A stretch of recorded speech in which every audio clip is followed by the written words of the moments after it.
Concept 2, finding measures of angles formed by transversals. Okay, so now we know where our angles are congruent, or which angles are congruent.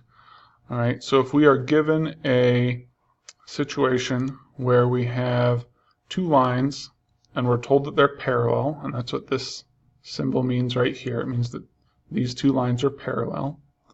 All right, and we're given one of the angles, we should be able to find, given the alternate interior, alternate exterior, corresponding, and supplementary rules, we should be able to find the measure of all the other angles in our transversal.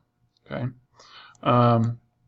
What we're going to start with is we're going to start by figuring out which angles are equal to each other.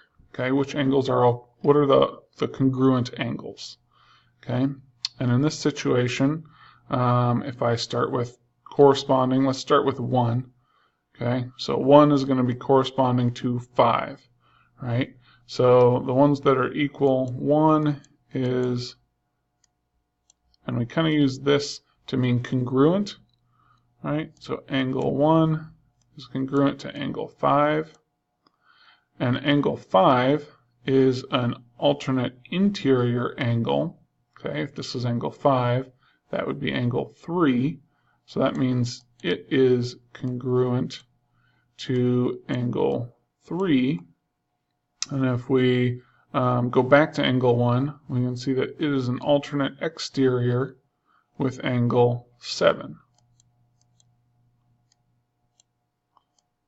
Oops. Angle 7. Okay. So, and then we can check to make sure we got them all. But in this case, where we have two parallel lines and a transversal, there should be 2 sets of 4 congruent angles. Okay, and in this case we have the odd angles all congruent to each other.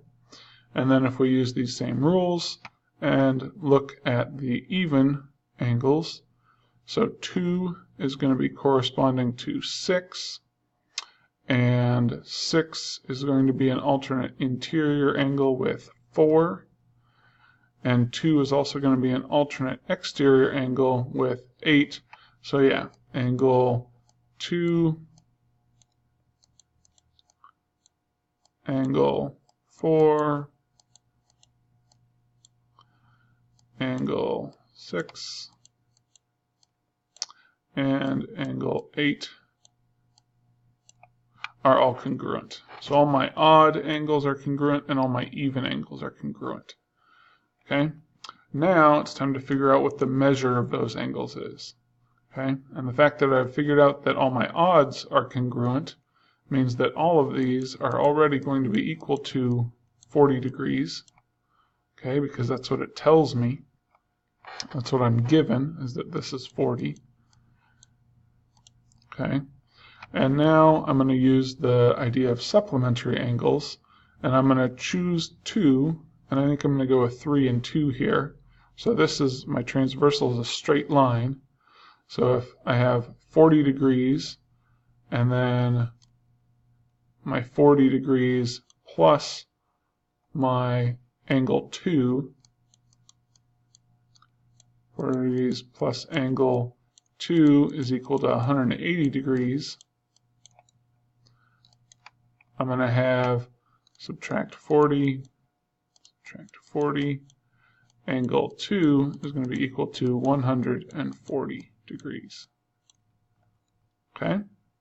And because I know angle 2 is congruent to all my other even angles, I know that all of them are equal to, all of them are equal to 140 degrees.